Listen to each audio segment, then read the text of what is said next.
നമസ്കാരം.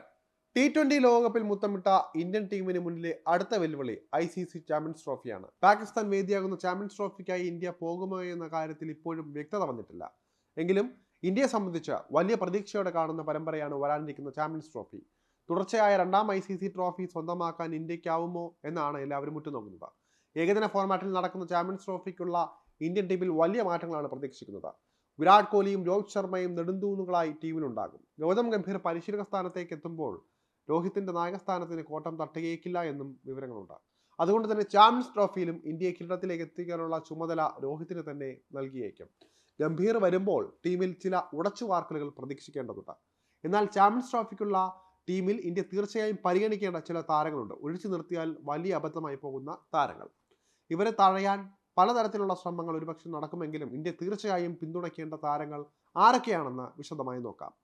ഇതിൽ ഒന്നാമത്തെ താരം സ്വാഭാവികമായും മലയാളി താരം സഞ്ജു സാംസൺ തന്നെയാണ്.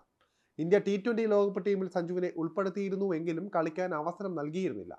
വരാനിരിക്കുന്ന ചാമ്പ്യൻസ് ട്രോഫിയിൽ ഇന്ത്യ സഞ്ജുവിനെ തീർച്ചയായും പരിഗണിക്കേണ്ടതുണ്ട്. T20യിലൂടെ വളർന്ന താരമാണെങ്കിലും സഞ്ജു കൂടുതൽ പ്രതിഭ കാട്ടുന്നത് ഏകദിന ഫോർമാറ്റിലാണ് എന്നതാണ് വസ്തുത. സഞ്ജുവിന്റെ അന്താരാഷ്ട്ര ക്രിക്കറ്റിലെ കണക്കുകൾ നോക്കിയാൽ തന്നെ അത് വ്യക്തവുമാകും. ദക്ഷിണാഫ്രിക്കയിലടക്കം ഏകദിന സെഞ്ചുറി നേടാൻ സഞ്ജുവിന് സാധിച്ചിട്ടുണ്ട്.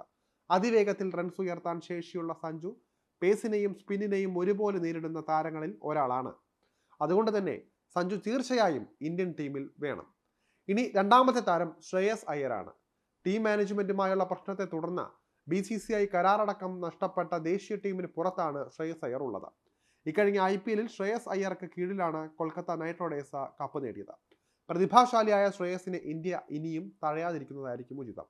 ശ്രീലങ്കയ്ക്കെതിരായ ഏകദിന പരമ്പരയിലൂടെ ശ്രേയസിനെ തിരിച്ചു കൊണ്ടുവരേണ്ടതായി ഉണ്ട്. മധ്യനിരയിലും ടോപ്പ് ഓർഡറിലും തിളങ്ങാൻ ശേഷിയുള്ള ക്ലാസിക് താരമാണ് ശ്രേയസ് അയ്യർ. ഷോർട്ട് ബോൾ അദ്ദേഹത്തിന്റെ ദൗർബല്യങ്ങളിൽ ഒന്നാണെങ്കിലും ഏകദിനത്തിൽ മികച്ച പ്രകടനം നടത്താൻ കഴിവുള്ള താരമാണ് ശ്രേയസ് അയ്യർ. സൂര്യകുമാർ യാദവിനെ ഇന്ത്യ ടീമിലേക്ക് പരിഗണിക്കാതിരിക്കുന്നതായിരിക്കും നല്ലതെന്നാണ് ക്രിക്കറ്റ് നിരീക്ഷകരടക്കം പറയുന്നത്. അവസാന ഏകദിന ലോകകപ്പിൽ നിന്ന് പാഠം ഉൾക്കൊണ്ട സൂര്യകുമാറിനെ മാറ്റി നിർത്താൻ ഇന്ത്യ ധൈര്യം കാട്ടണം. T20യിൽ കേമനാണെങ്കിലും സൂര്യകുമാർ യാദവിനെ കൊണ്ട് ഒരു 50 ഓവർ ക്രിക്കറ്റ് പോരാട്ടത്തിൽ മത്സരിപ്പിക്കാൻ സാധ്യതയുണ്ടോ എന്ന കാര്യം സംശയമാണ്. പകരം KL രാഹുലിനെ ഇന്ത്യ പരിഗണിക്കുമെന്ന് ഉറപ്പാണ്. നിലവിൽ വിശ്രമത്തിലുള്ള രാഹുൽ തിരിച്ചുവരവ് നടത്താനാണ് സാധ്യത. ഗംഭീരമായി അടുത്ത ബന്ധമാണ് രാഹുലിനുള്ളത്. ഋതുരാജ് ഗെയ്ക്വാദാണ് ഇനി മറ്റൊരു താരമായിട്ടുള്ളത്. ഇന്ത്യ വേണ്ടത്ര പരിഗണന നൽകാത്ത താരമാണ് ഋതുരാജ്. IPLൽ ചെന്നൈ സൂപ്പർ കിങ്സ് നായകനായ ഋതുരാജിനെ ഇന്ത്യ ടീമിലേക്ക് പരിഗണിക്കേണ്ടതായുണ്ട്. വിരാട് കോഹ്ലിക്ക് പകരക്കാരനാകാൻ കഴിവുള്ള ബാറ്റർ കൂടിയാണ് ഋതുരാജ്. വലിയ ഇന്നിംഗ്സ് കളിക്കാൻ അദ്ദേഹത്തിന് കഴിവുണ്ട്. ചാമ്പ്യൻസ് ട്രോഫി ഗ്രൂപ്പ് ഘട്ടത്തിന്റെ കരട് രൂപം പാകിസ്ഥാൻ ക്രിക്കറ്റ് ബോർഡിൽ ICCക്ക് സമർപ്പിച്ചിട്ടുണ്ട്. ഇതിൽ ഇന്ത്യയും പാകിസ്ഥാനും ഗ്രൂപ്പ് എയിലാണുള്ളത്. ഈ ഗ്രൂപ്പിൽ ന്യൂസിലാൻഡും ബംഗ്ലാദേശുമാണ് മറ്റു രണ്ട് ടീമുകളായി ഉള്ളത്.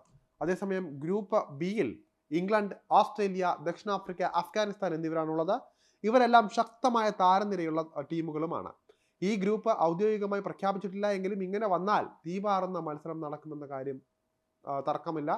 എന്തായാലും ഇന്ത്യ ഒഴിച്ചുകൂടാനാകാത്ത താരങ്ങളാണ് ഇപ്പറഞ്ഞവരെല്ലാം തന്നെ. ചാമ്പ്യൻസ് ട്രോഫിയിലും വിജയിച്ച മറ്റൊരു ICC ട്രോഫി കൂടെ സ്വന്തമാക്കാനായിരിക്കും രോഹിത് ശർമ്മയും അതുപോലെ തന്നെ ഗൗതം ഗംഭീറും എല്ലാം തന്നെ ശ്രദ്ധിക്കുക.